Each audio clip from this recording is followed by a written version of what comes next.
Hi everyone, it's Melanie here, and what a year 2025 was.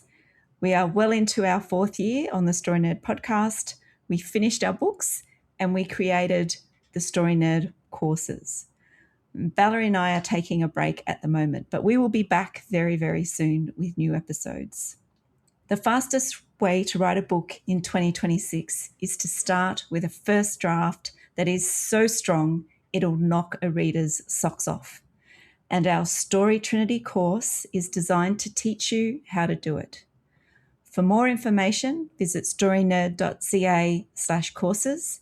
And remember, at Storynerd, we give you the power to write a best-selling book. What you do with it is up to you. Now, in this episode, we revisit a movie that nearly broke the podcast in season 1. And it all was centered around the genre of The Invisible Man. Valerie and I still disagree to this day, but since I'm doing the intros, I'm doubling down on my stance that this is a horror movie. And if you've ever watched this movie, then listen to what we're saying about the genre and let us know what you think it is. Could we both be right?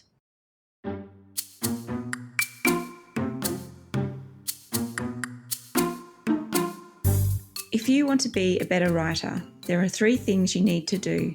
First, understand storytelling principles. Second, see how other writers have applied those principles. And then thirdly, use them in your own work. Here on the Story Nerd podcast, our goal is to demystify story theory. We'll help you with the first 2 steps so that you can get started with the third. I'm Melanie Hill, writer, editor and poet, and I have a passion for middle grade and young adult stories, spy stories, fairy tales, and master detective novels. And I'm Valerie Francis. I'm a writer and literary editor, and I focus on stories by, for, and about women. On today's episode, Valerie pitched The Invisible Man so that we can study the hero's gift expressed. This 2020 film was written and directed by Leigh Whannell and is based on the novel by H.G. Wells. And just a reminder that there will be spoilers because we can't talk about the movie without talking about the movie. Now, before we get started today, Melanie and I would love it if you could take a minute and give the podcast a rating and review. If you're listening to us on Apple Podcasts, you can do it right from your phone. Simply go to the show's landing page, not the episode page, scroll down to the bottom and you'll see ratings and review. Just tap the stars to leave a rating and it's that simple. Alrighty, the genre.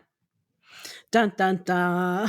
This is going to be good because Melanie and I totally do not agree on the genre of The Invisible Man. All right, so I think that it's a thriller with the subgenre of woman in jeopardy, and I think there's a psychological element. So what the heck does all that mean?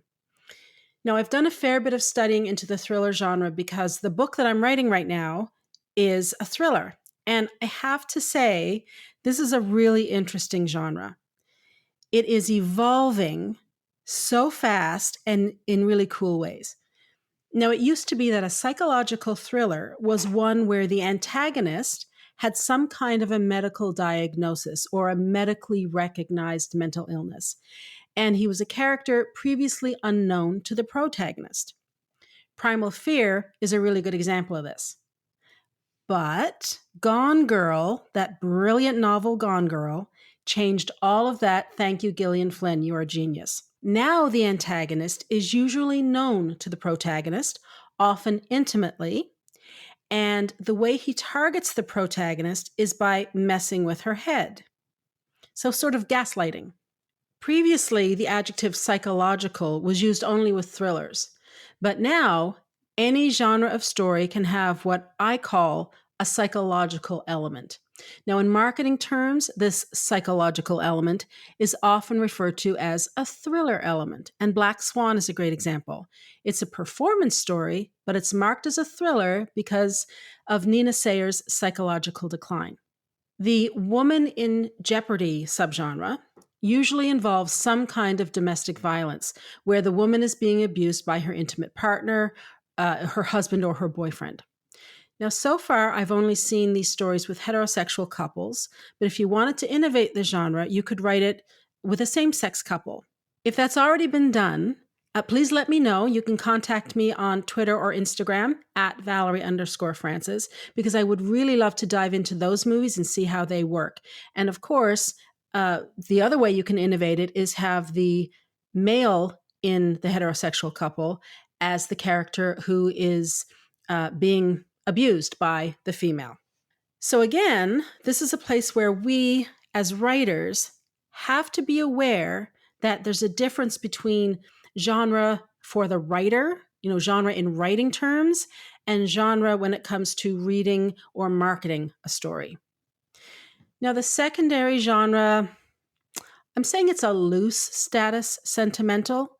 It isn't as cut and dry to me as the external genre. However, I think it leans most closely to status sentimental because Cecilia is a weak protagonist who triumphs, and the audience feels relief when she does triumph.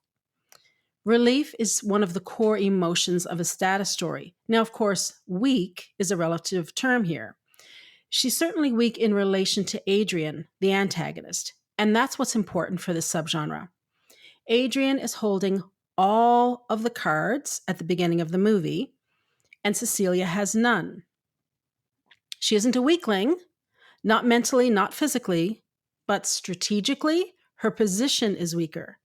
Of course, when I say she isn't weak physically, I mean that she isn't physically frail or ill. Although, yeah, it's true. She's not as physically strong as Adrian. Men are typically stronger than women. All right, Melanie, what do you have for genre? So I always find it interesting when we disagree on genre, because I think it forces us to uncover or think about things a little bit deeper than what we might do if we actually agree with it. But I see the external and the global genre of the movie as horror, because the force of antagonism for me is a monster who can't be reasoned with. And the core emotion experienced by the audience is fear.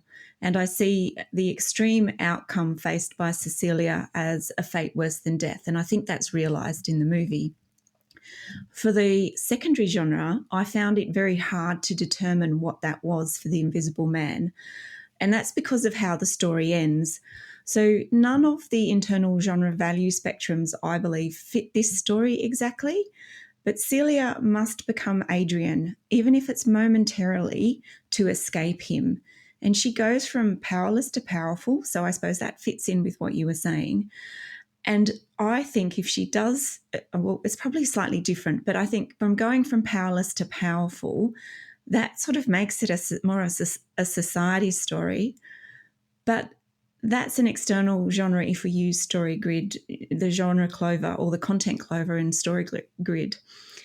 However, I believe that maybe Cecilia is a personification of the society genre in this movie, and I think that her internal arc is the internalization of the society story. So that might be a bit convoluted and complicated, but that's the sort of thinking that I was using when I was coming up with genre. Okay, let's get into this.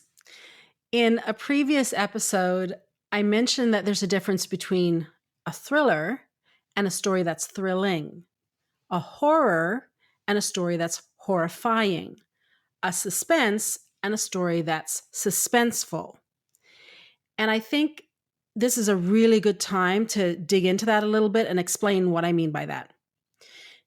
Okay, Melanie, I can see why you'd call Adrian a monster. I really can. And I can see why you think that he cannot be reasoned with. I get it. His behavior is certainly monstrous. And in real life, we can, and often do, think of someone like Adrian as a monster. But as writers, we have to think of these terms as they relate to storytelling and not as they relate to real life. The mark of a story well told is that it evokes an emotional response in us. But when we're analyzing stories, when we're studying the craft, we've got to set those emotions aside, and that is not an easy thing to do, especially when the story is really well written. In storytelling terms, a character who exhibits monstrous behavior isn't necessarily a monster. A story that horrifies us isn't necessarily a horror. There's a difference between the way we feel about a story and the way we write a story. Readers or viewers describe their reaction to a story using adjectives: monstrous, horrifying, thrilling, and so on. But writers describe stories using the nouns: monster, horror, thriller, etc. All right, so what's the difference? What the heck am I talking about here? Well, to start, a thriller is a mix of three other genres. It's a mix of action, crime, and horror. So we are going to see elements of horror in a thriller. Absolutely. But a key difference, to me anyway, is it's in the antagonist and whether the antagonist is a monster or not. So since we're using the story grid method for our discussion here, our story grid method when it comes to genre, here's what Sean Coyne says in the story grid, What Good Editors Know. Quote, one very important convention within the horror genre is that the antagonist is possessed by evil. The antagonist cannot be reasoned with. He has no interest in anything other than annihilation. And then he goes on to describe three types of horror stories, and these are definitions he gets from Robert McKee. So the three types are uncanny, supernatural, and ambiguous. So uncanny relates to stories where the force of evil is explainable. It could be a man-made monster, an alien, or a possessed maniac like Jason in the Friday the 13th movies. There's no way to convince these monsters to do anything but slaughter. The second type is supernatural. This is one of my all-time favorites. The monster in these stories is not real. That is, the antagonist or the force of antagonism comes from the spirit realm. It's a vampire or a ghost or a zombie or something like that. And they can't be explained away like, a man-made monster or something like that. Anyway, that's one of my personal faves. And then the last one is ambiguous, where the reader or audience is kept in the dark about the source of evil. We know there's something happening, but we can't point to our finger and say that's the character doing it. And in the ambiguous horror stories, the sanity of the protagonist or the victim comes into doubt. So that's that psychological element that I was talking about earlier. It applies here in a horror story as well. So if The Invisible Man is a horror, then, notwithstanding what I just said, I think it would have to be uncanny.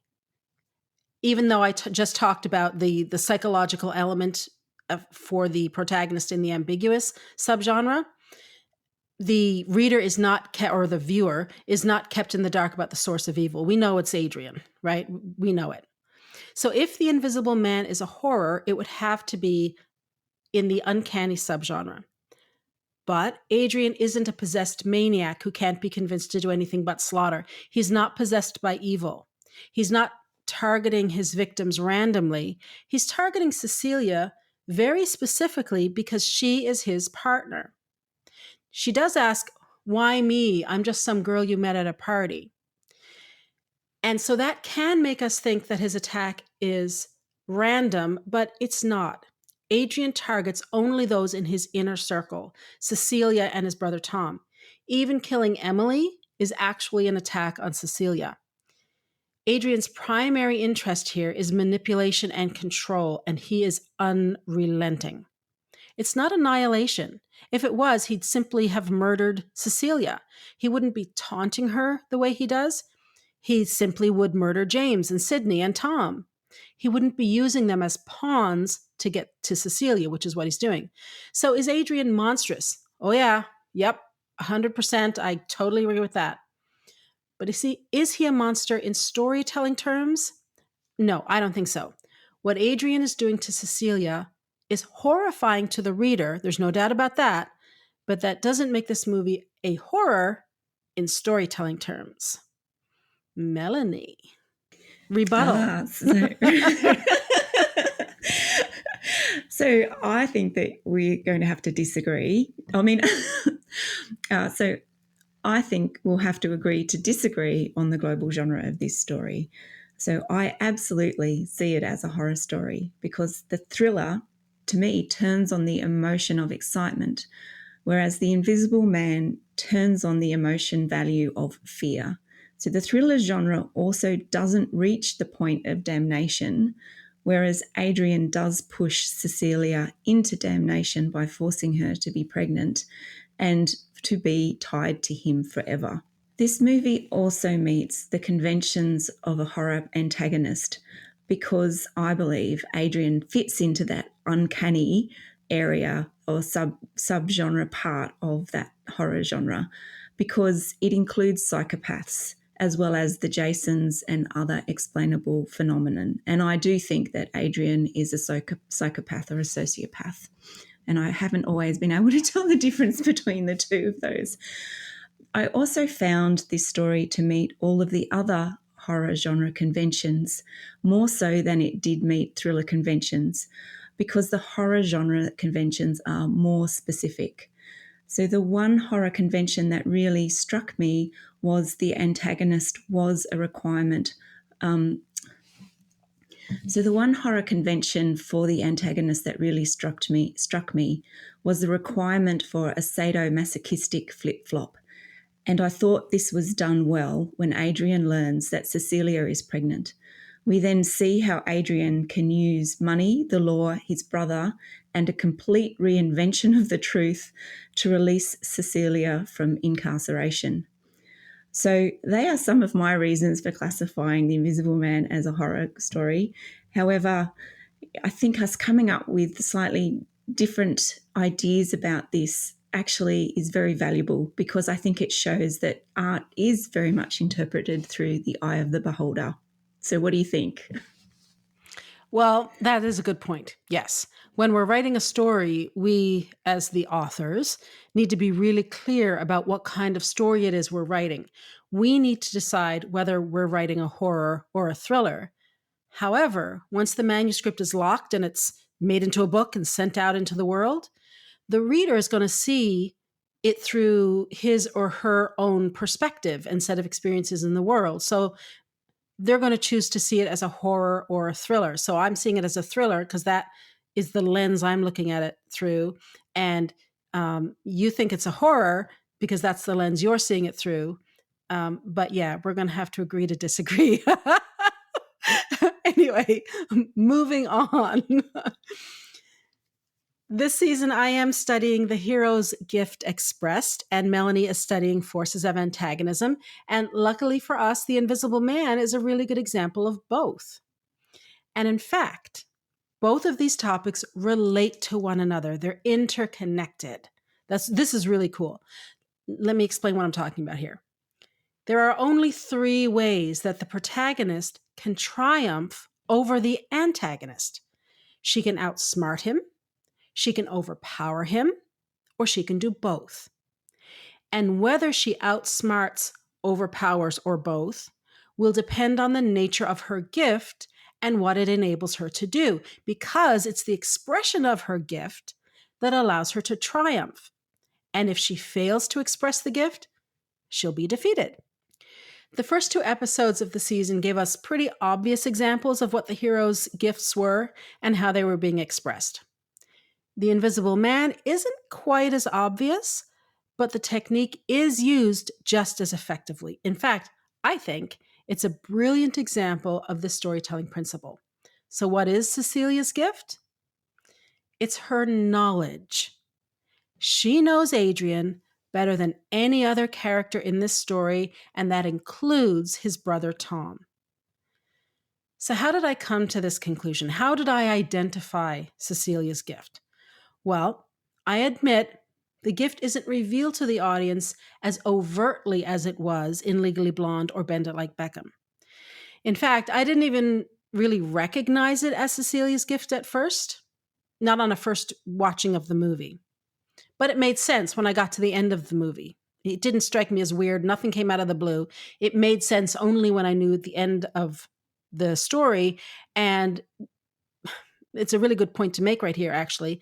When we're analyzing a story, we do it from the perspective of someone who knows the whole story. That's why when you want to analyze a film or a novel, the first thing that you do is just read the book through like a reader, just watch the movie so that you know the whole story, and then you can analyze. Okay. If you remember in Legally Blonde, Elle's gift was revealed in the first 5 minutes when she demonstrated that she knew more about the dress than the saleswoman did. In Bend It Like Beckham, Jess's athletic gift was also apparent by minute 7. In The Invisible Man, Cecilia's gift, which is her knowledge of Adrian, is shown to the audience at about the 5-minute mark, and this is when she types the password into the security system. The timing is important here, so listen closely. We have about 10 pages to hook our reader.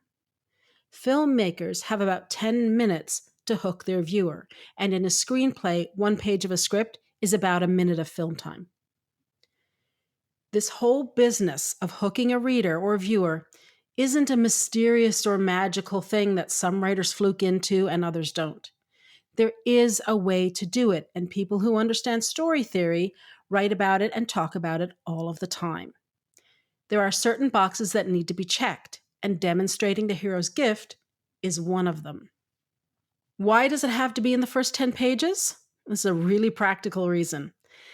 Because if you're trying to get an agent will read 10 pages. If they're not hooked, they pass on the manuscript.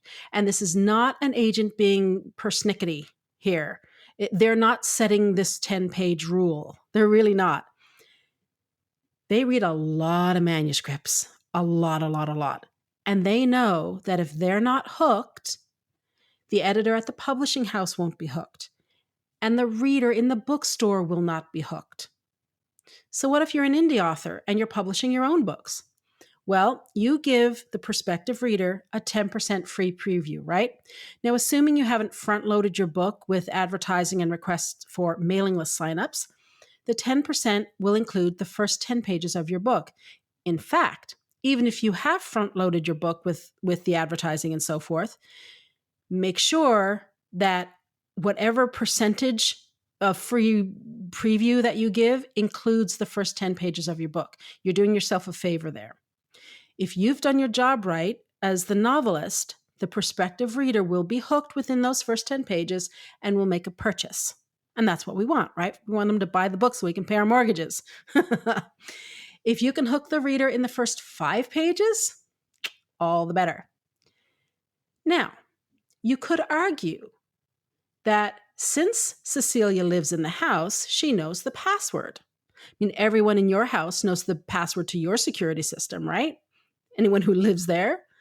However, given what we know of Adrian and how controlling he is, there is no way on God's green earth he would have shared the password with her, because he'd never have given her the opportunity to escape.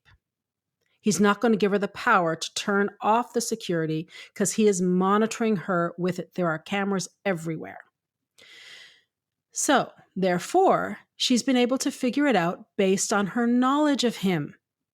And in case the audience thinks she just got lucky, we see her do it again at about the 1 hour, 4 minute mark when she's able to come up with the password to the room that is housing the invisibility suit. Her gift is demonstrated over and over and over again in this movie. I started to do timestamps of all the examples, but it got ridiculous. It really did. It was a very long list just in the first half of the movie. It would not have been very interesting for you to listen to, trust me.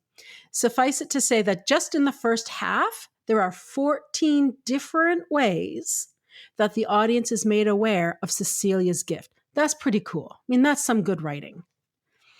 What's particularly interesting to me is that her gift is the very thing that is making her lose credibility with the other characters.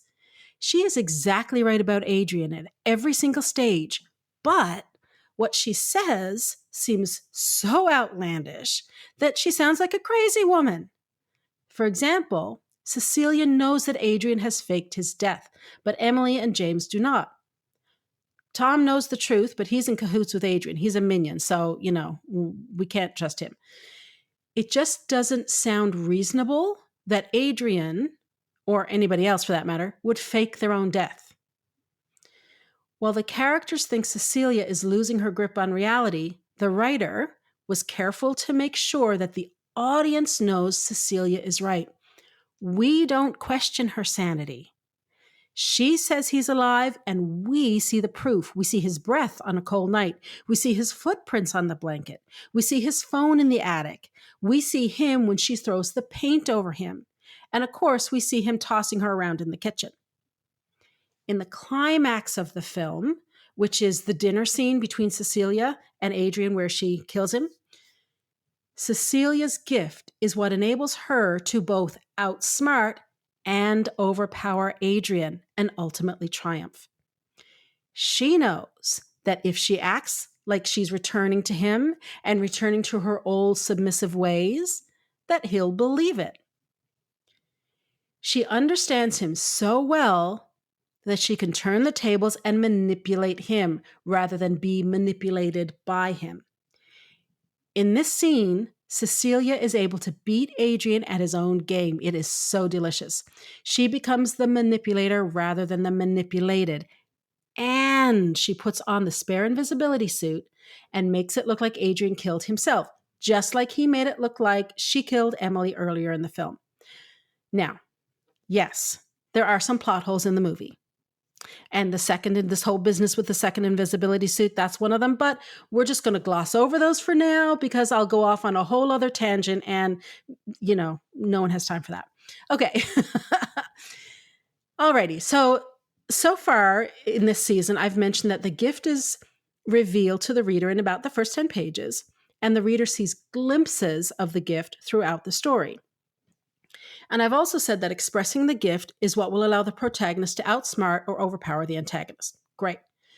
But there is another aspect to this that I haven't mentioned yet, and that is when the antagonist first sees the protagonist's gift. In fact, sometimes it's the antagonist that recognizes the gift as the gift. The protagonist might not even be aware that the skill they have, or the knowledge they have, or the personality trait they have is actually a gift.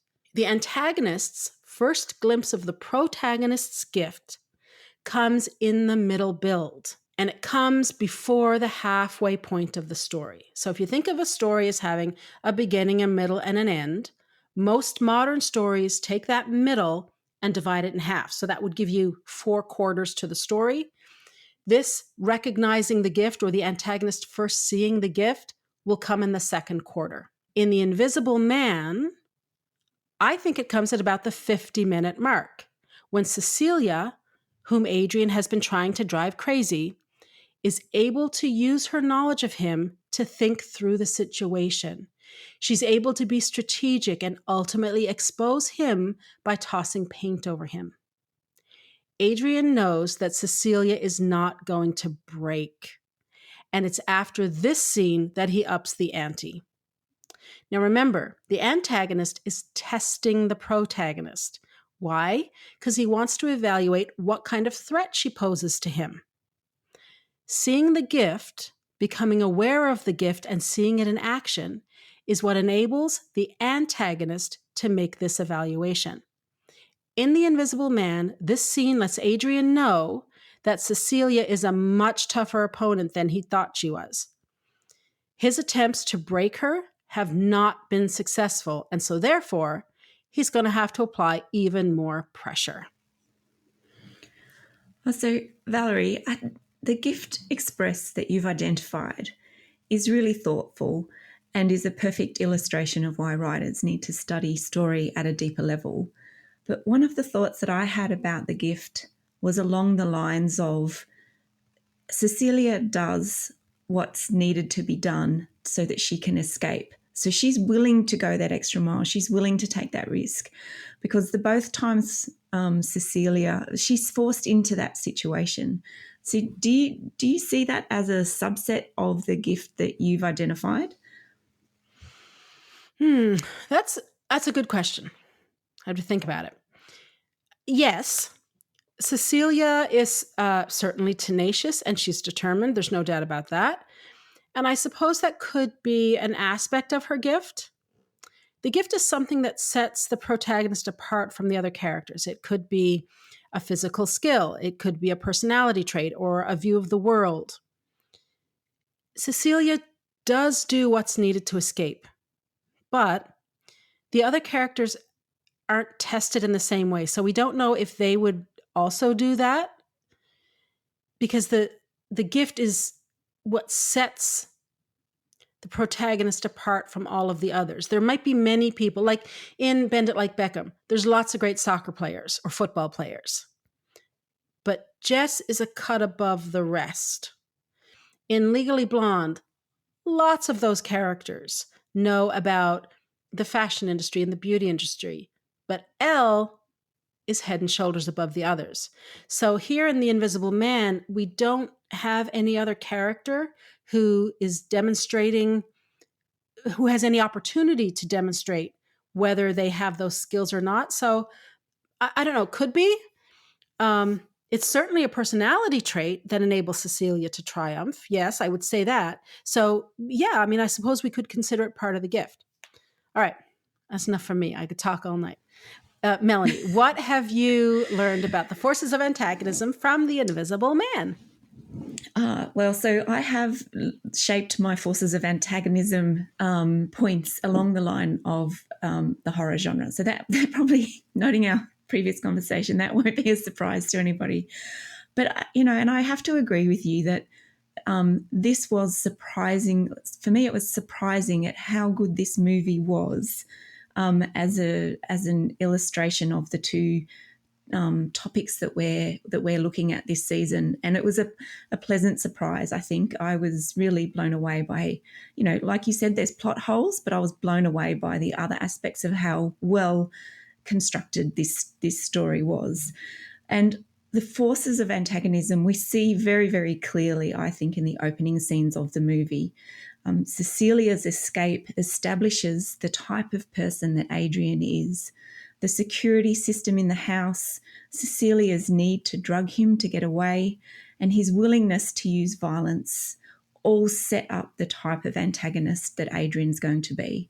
Even though we don't actually see Adrian's face properly until the ending payoff of the story, but we do see him punch through the car window to try and pull Cecilia out of the car as she tries to escape.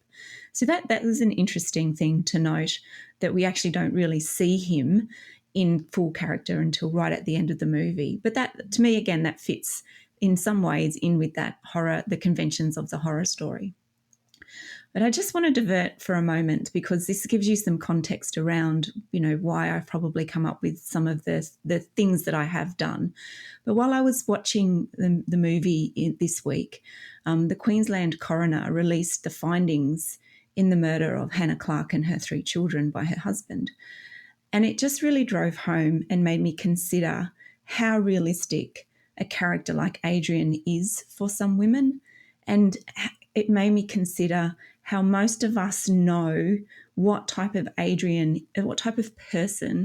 Adrian is, and what he's going to do to Cecilia at the point where Emily drives away. So none of this really surprises us if we're honest with ourselves. And while there are fantastical elements in The Invisible Man, this story is based on some fundamental truths. And I just think it's worthwhile pointing that out, because it really drove it home for me, just with the current affairs going on around here and watching this movie at the same time. So I'll get back onto the movie now. So Cecilia is desperate to get away from Adrian. And to do this, she has to be prepared and she has to be cautious. She's also scared enough to ban her sister Emily from visiting her once she's escaped, just in case Adrian follows her.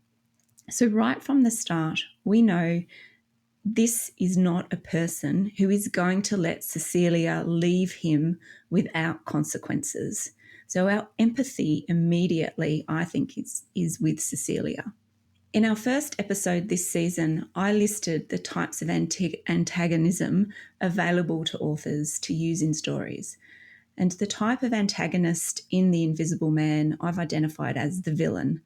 So the villain is intent on destroying the protagonist.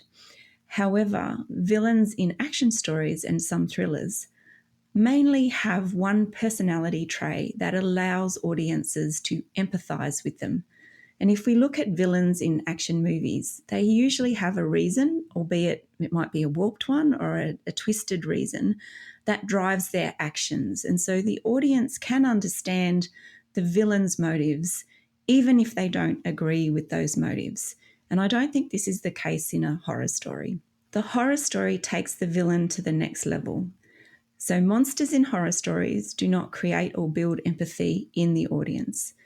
And the audience is not meant to empathize. And this is important for the ending of the horror story, because the antagonist's only option at the end of these stories is to kill the monster.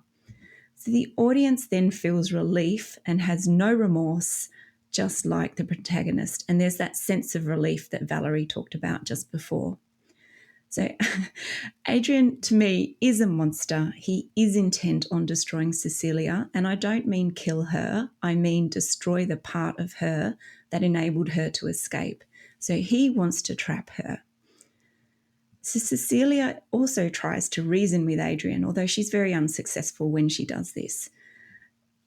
This wouldn't happen when a monster is non-human. However, I do think that part of this convention, when you do have a human protagonist that's acting as a monster, she needs to try and do this so that she shows that Adrian is devoid of any ability to have a reasonable dialogue and is missing fundamental human attributes. And I think that that's quite important. And I think that's shown quite well in the movie.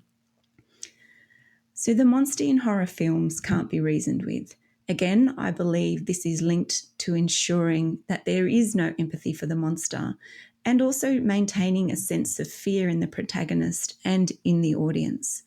I think we do fear the irrational and those without a conscience or people who live without empathy or remorse.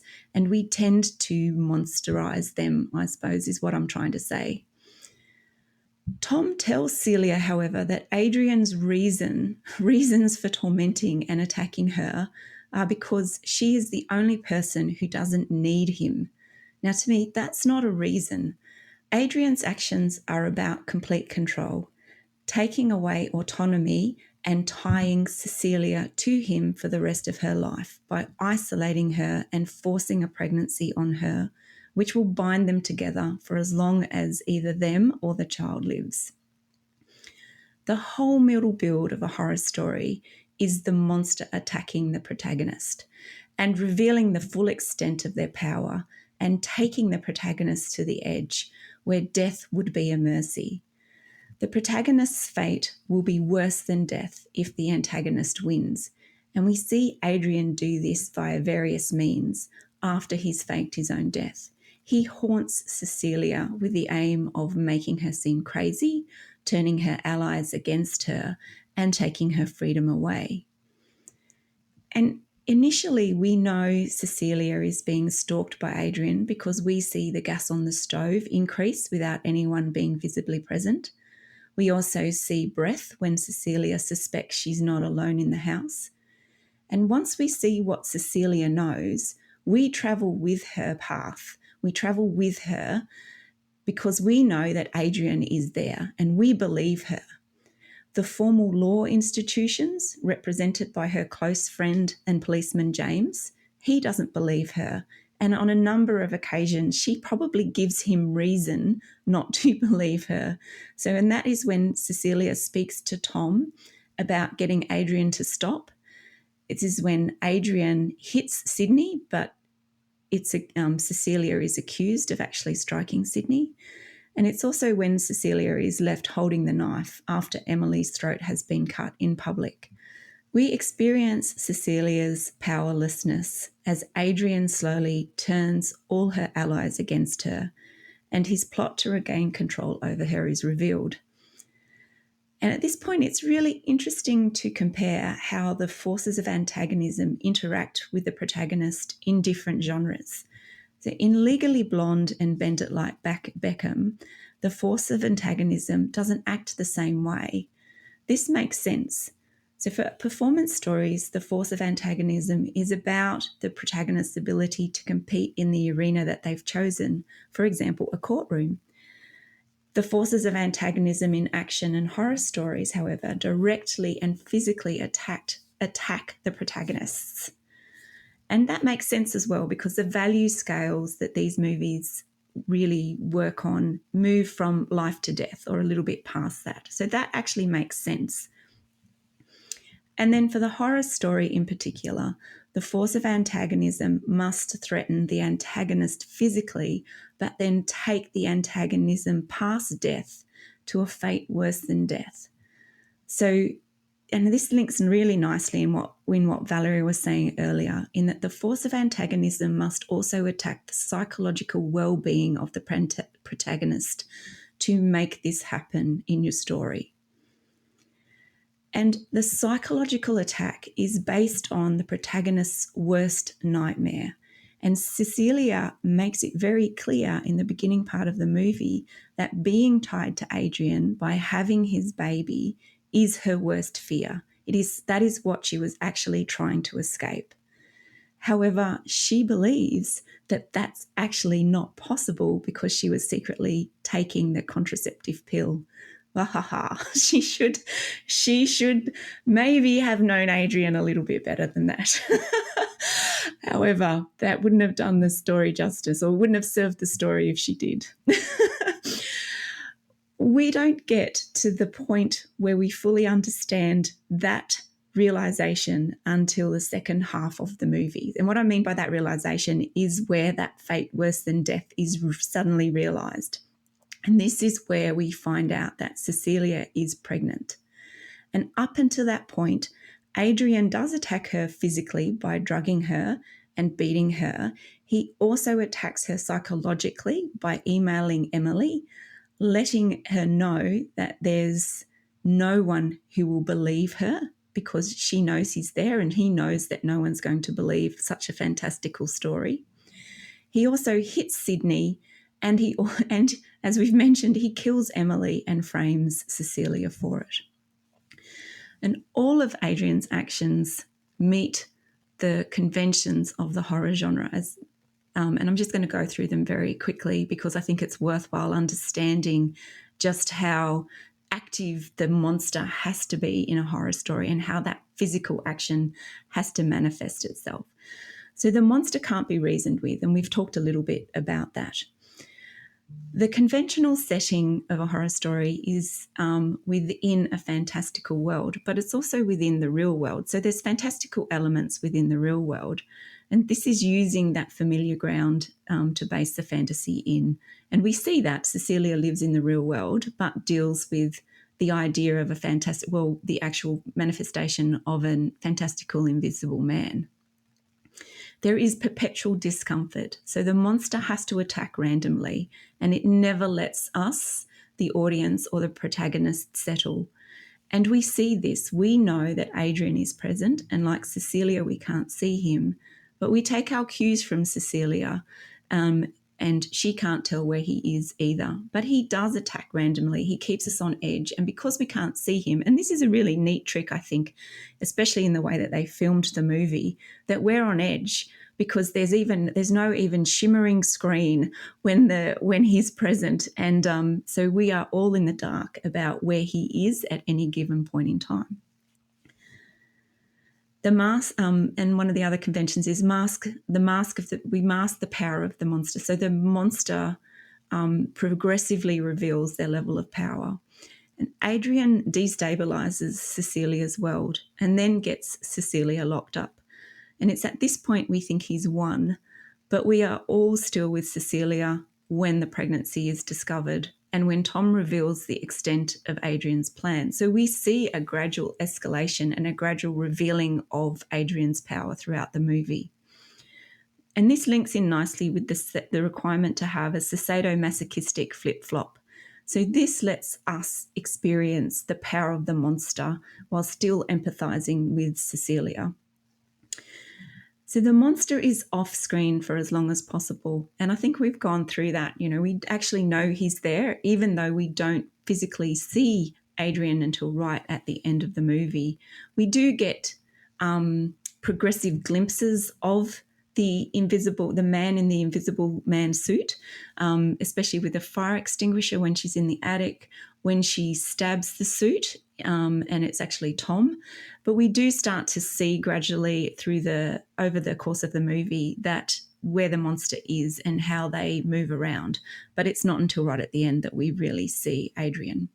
And he hasn't got his invisible suit on, so it really is a full revealing of him at that point of the movie. The use of technology. So obviously the invisible suit is really well done in this movie and used to its fullest maximum extent. Then we have the monsters escalating power, and they must pummel the antagonist throughout the middle build of the horror story.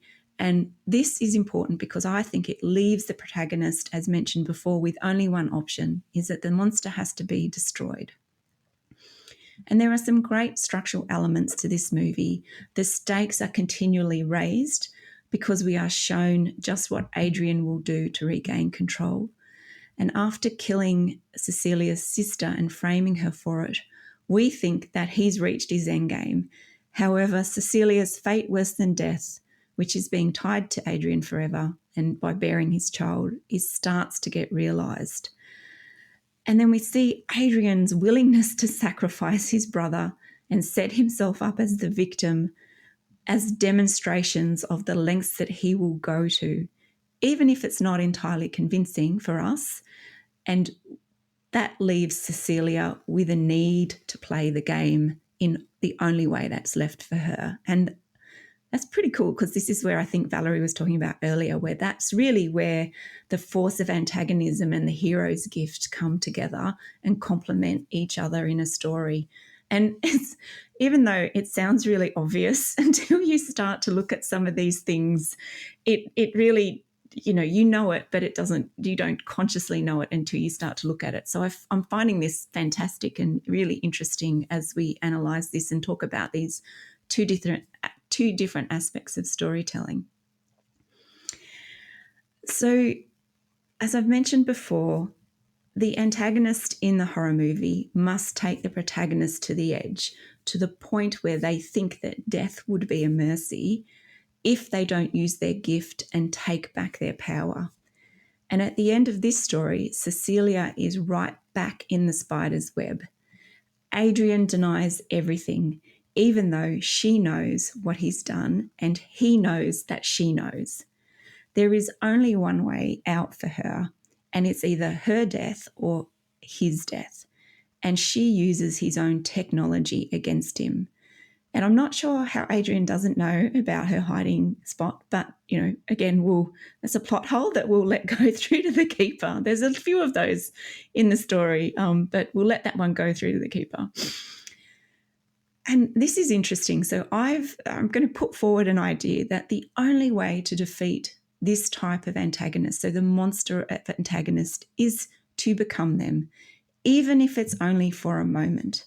Because what other choice does Cecilia have?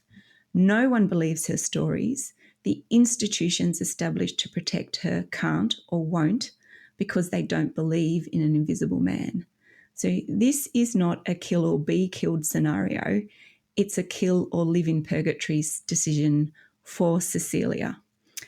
So there are some things that I found really fascinating about the forces of antagonism this week. Is there anything, Valerie, that you want to add or, think that I haven't covered off on? Well, you make a compelling case for it being a horror story, but I'm still not buying it. Okay, we'll let we'll just leave it there. Yes. It's still too early in the show for us to come to blows, so we will respectfully agree to disagree. Alrighty, so this leads us to today's action step. What I want you to do is to detach yourself emotionally from the story you're studying. Now, this is not an easy thing to do because, as I said off the top of the show, a well-told story is one that evokes a strong emotional response from its audience, whether that's a reader or a viewer. but it's an essential skill for a writer to develop because it enables us to see and understand a story from the writer's perspective, not from the audience's perspective. Until we can develop this skill, we're going to have a lot of trouble writing stories that work because we won't have clarity about what kind of story it is that we're trying to tell. Excellent. So that wraps it up for this week. Join us again next week when we discuss Captain Marvel. To support the show, please leave us a rating and review and tell your writer friends about us. For even more information about putting story theory into practice, subscribe to Valerie's Inner Circle by visiting valeriefrancis.ca/inner circle and follow her on Twitter and Instagram at Valerie_Francis. If you'd like to find out more about me, visit melaniehill.com.au or visit me on Facebook under Melanie Hill Author. And remember, story theory doesn't have to be difficult. It's a tool to help you write more, not less. So take it one step at a time and have fun.